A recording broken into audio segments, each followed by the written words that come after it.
ओम नमो भगवते वासुदेवाय नमः। जय माता दी। आप सभी लोगों का स्वागत है आपके अपने YouTube चैनल पर। आज मैं आपको वैशाख मास के महत्व का 15वां और 16वां अध्याय सुनाने जा रही हूँ। कृपया ध्यान पूर्वक सुने। 15वां अध्याय।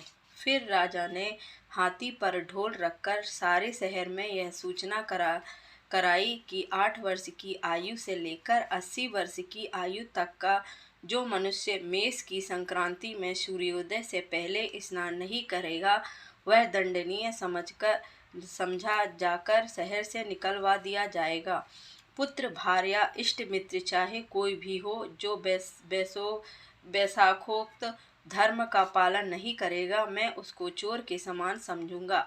प्रातःकाल पवित्र जल में स्नान करो, स्थान स्थान पर प्याऊ लगाओ, यथाशक्ति योग्य ब्राह्मणों को दान तथा अन्य धर्म के कार्य करो। प्रत्येक गांव में एक एक उपदेश करने वाला विद्वान ब्राह्मण नियुक्त कर दिया तथा 5 गांवों पर एक अधिकारी। इस प्रकार धर्महीनों को दंड देने के लिए 10-10 सवार नियत कर दिए। इस प्रकार चक्रवर्ती राजा के शासन में यह धर्म वृक्ष सारे देश में विस्तार पूर्वक फैल गया।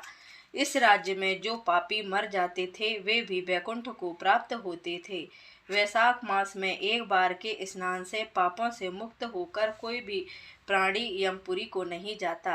इस प्रकार उस सूर्यवंशी राजा ने यम के सब लेखों को मिटा दिया। मनुष्यों के जो भी पुराने कर्म थे, सब नाश हो गए। बेचारे चित्रगुप्त के लिखने को कुछ भी न रहा तथा सब नरक भी खाली हो गए। तब एक समय नारद जी धर्मराज के पास जाकर कहने लगे कि राजन, नरक में पहले जैसा हाहाकार शब्द सुने नहीं जाते। चित्रगुप्त के पास लिखने को भी कुछ नहीं।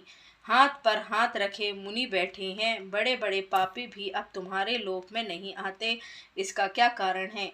तब धर्मराज कहने लगे कि हे महामुनि, एक राजा पृथ्वी पर हुआ है और अपने राज्य में उसने आज्ञा दी है कि जो कोई वैशाख के धर्मों का पालन नहीं करेगा, वह दंडनीय होगा। जो उसके डर के मारे प्राणी वैशाख मास के धर्मों का पालन करके वैकुंठ जा रहे हैं, वह राजा चक्रवर्ती है और सारे संसार में उसकी आज्ञा का पालन होता है। कर्मों के नाश से चित्रगुप्त के लिखे लिखने को कुछ न रहा और मैं काठ की मूर्ति के समान बैठा हूँ। अब मैं युद्ध करके उसको मारूंगा, क्योंकि मेरे पास अब काम कुछ नहीं रहा और सेवक को स्वामी का कार्य अवश्य करना चाहिए। यदि वह मुझसे नहीं मरेगा तो ब्रह्मा जी के पास जाकर सब निवेदन कर दूंगा।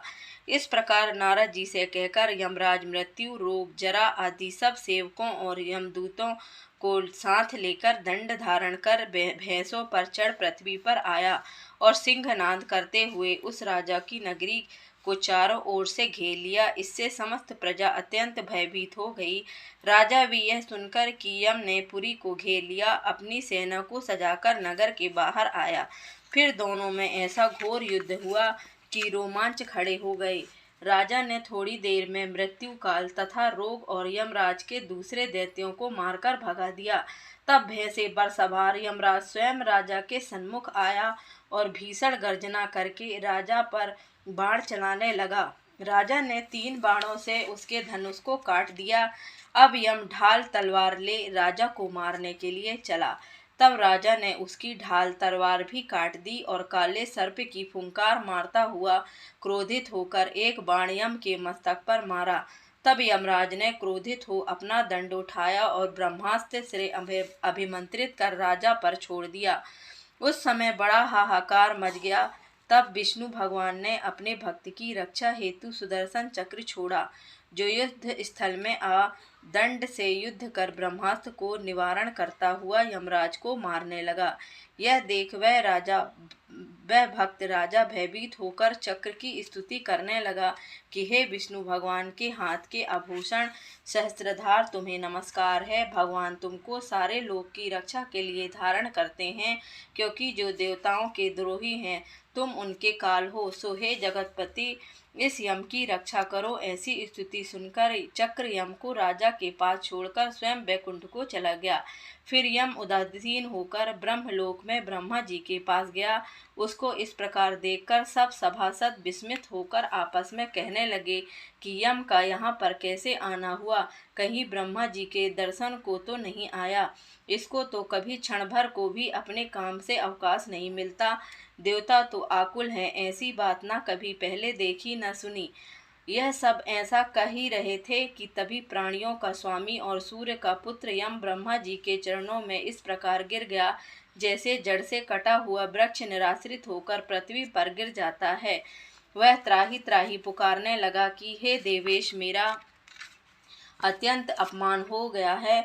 मेरे वस्त्र फाड़ डाले और मुझको अत्यंत पीटा गया है। मेरी प्रतिष्ठा और मर्यादा सब भंग हो गई है। हे कमलासन, आपके होते हुए मेरी यह दुर्गति हुई। ऐसा कह यम मूर्छा खाकर पृथ्वी पर गिर गया। तब वहाँ पर खड़ा कोलाहल हुआ। सब आपस में विचार करने लगे कि जो स्थावर जगम सबको खाने वाला, मनुष्यों को संताप देने वाला दुखी क्यों हो गया। तब पवन ने आकर ब्रह्मा जी की आज्ञा अनुसार सब की बाड़ी रोक दी और अपनी विशाल भुजाओं से यम को उठाया और समस्त संसार में विचरने वाला उदार बुद्धि उसे आसन पर बिठाकर कहने लगा कि किसने तेरा अपमान किया, तुमको तुम्हारे स्थान से निकाल दिया, तुम्हारे वस्त्र और वही खाते किसने फाड़ डाले। सो यह वृतांत तुम ब्रह्मा जी के सम्मुख कहो। जो सबके पितामह हैं वे ही तुम्हारे दुख दूर करेंगे। जब यम ने पवन के ऐसे वचन सुने तो यमराज ब्रह्मा मुख की तरफ देखकर अत्यंत दीन स्वर में सत्यता पूर्वक सब बातें कहने लगा। 15वां अध्याय समाप्त हुआ। अब मैं आपको 16वां अध्याय सुनाने जा रही हूँ। 16वां अध्याय। यम कहने लगा कि ब्रह्मांड मेरा सर्वनाश हो गया। जिसका पद खंडन हो जाए उसका जीवन ही वृथा है। स्वामी सेवक की जिस कार्य पर नियुक्ति करे वह उस कार्य को ना कर सके तथा स्वामी का धन खाता रहे तो वह काठ का कीड़ा घुन बनता है। अब मैं आपका कार्य नहीं कर सकता क्योंकि राजा कीर्तिमान ने यह सब कर्म नष्ट कर दिया। इस मास के भय से समुद्र तक सब प्रजा वैशाख मास के कर्तव्य धर्म का पालन करती है और अन्य धर्म के कार्य, पितरों का श्राद्ध, अग्निष्टोम, होमादि यज्ञ, तीर्थ यात्रा तथा विविध दूसरे शुभ कार्य छोड़ दिए हैं।